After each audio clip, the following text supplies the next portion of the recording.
This is Jack from Buck Talk. What I have for you today is a question about how much you need to retire, what kind of savings rate will get you there. But first, I may be a financial advisor, but I'm not your financial advisor. This video is for entertainment, not advice. Be sure to slap that subscribe button. New videos every day. All right, let's take a look at today's question. So, it's kind of a fun one. Do I need to continue to aggressively fund my retirement? So, we got a 26-year-old with 100K in retirement accounts, 401k, Roth, individual IRA, and purchased a townhouse last August. Debts equal a car payment and student loans, which you plan to just pay the minimum down until they're gone. That makes sense at 2.9% with where interest rates are today. I'm with you. Did you buy the townhouse with cash or are you just ignoring the mortgage? I'm going to assume you did it with cash, I guess. But either way, it's a question about retirement. And as long as you're working for 30 years, I guess the mortgage will be gone by then anyway. So it doesn't really matter. Okay, you're a traveling nurse and you're exhausted. Took a look at compound interest calculators. If you invest $1,000 a month, you have 3 million at 59, giving an 8% rate of return. All right, that's not bad. Is 3 million a safe number? Okay, it's an interesting question. So I wonder what you mean by safe. Do you mean we actually get to 3 million? Do you 3 million, will that be enough at the time? You just want to settle into a job that isn't so demanding. That's reasonable, but your income will go down. Yep, that makes sense. You feel like you wouldn't need a lot in retirement. You'd be happy just golfing every day. And your future wife's a teacher, and so she'll have a state sponsored pension. Okay, so it's an interesting question of what her financial picture looks like, right? Or not. It's not quite enough details. Like, is she saving in retirement? I don't know. I have a lot of questions there. You feel like you need to continue to aggressively invest, but you also feel like you can relax a little bit. I mean, both those things can be true at the same time. Let's start putting these into a spreadsheet. So let's just double check your 3 million numbers first. So I am coming to the same result.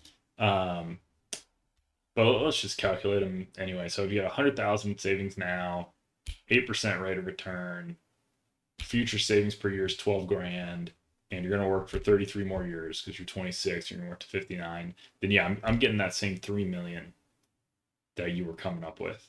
Okay. Now, let's just point out some variables here, right? So if returns were not in fact 8, if they were in fact 7, now it's 2.3 million, right? It's pretty big difference. Pretty big difference. Well, if they were 6, right? Now it's 1.8 million. So you're banking quite a bit on future returns by having that savings be lower. Okay. And just to point something out, let's pretend it were 7%, to go down a point. And let's see, maybe 15,000 will get you back to the same spot. That'd be 18,000. Okay, so not bad. Not bad. Now let's break that down a little bit and get to the retirement question. So obviously the big thing that's unknown is what your retirement spending would be. We could look at what might 3 million hypothetically support. I've talked before about the 4% rule. Where does it fit? Why does it fit? Why do people not think that it makes total sense today? Is it too high? Is it too low? But let's say, for the sake of argument, that we all agree that 4% rule is going to work. That's going to fit. That means essentially you can draw 4% going up each year by inflation for a full retirement, for a full lifetime, 30 years, 35 years, and not run out of money. Okay. So that would look like 10,000 a month of spending. 10,000 a month of spending based on what you said probably covers what you want to spend. I don't know. You have to tell me. But we want to caveat that, right? So if we wanted to get it in today's dollars, if there's 2% inflation for the next 33 years, we've actually got to almost cut that in half. It's more like 5,000 a month.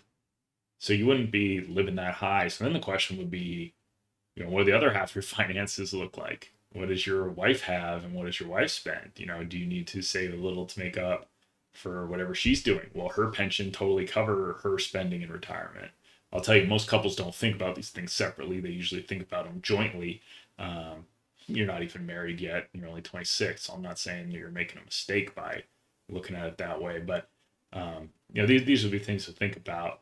But on the track that you said, I agree with the numbers. If you have 100,000 and you get 8% return, which again, I'm not sure you should take for granted, but it's not totally crazy. It's just a little on the high side of what most people think are reasonable estimates. And you're putting away $1,000 a month. You do it for 33 years. Yeah, something like 3 million bucks. Then you're drawing something like 10,000 a month, which would buy you like 5,200 in today's dollars worth of stuff. I think that probably works. That probably works. Now you'd have other big things like, imagine you did that today. Jump back here. Imagine you were doing that today. You retired at 59. Well, if your wife's also retired at that time, and if she doesn't get you both health care through the state, then all of a sudden you both got to pay for health care for 6 years before you get on Medicare. And who knows, it might even be longer 30 years from now. And those healthcare costs, even today, would probably be $25,000 a year for the two of you. So it would eat up a big chunk of what we're basically budgeting for here. So there's a lot of things like that, a lot of costs. Do you have kids? What else changes in the meantime? But at 26 with $100,000, and it sounds like a totally paid off townhouse, you've given yourself a great start. I agree. I don't think you need to be hitting return return targets as high as even 8%, and savings targets as high as 15, 20, or whatever you've been doing before. The big variable that we don't know, that there's no way you'd know yet, is what does your spending look like in retirement, right? Are you right here at this 5,000 in today's dollars, or do you have more expensive tastes? Do you have really simple tastes and you're not spending much? That's what you need to figure out. And but yeah, I think you can relax a little bit. You've given yourself a good head start, and if this feels like the right direction for you, you don't need to be working yourself to the bone, maybe burning out. Good luck.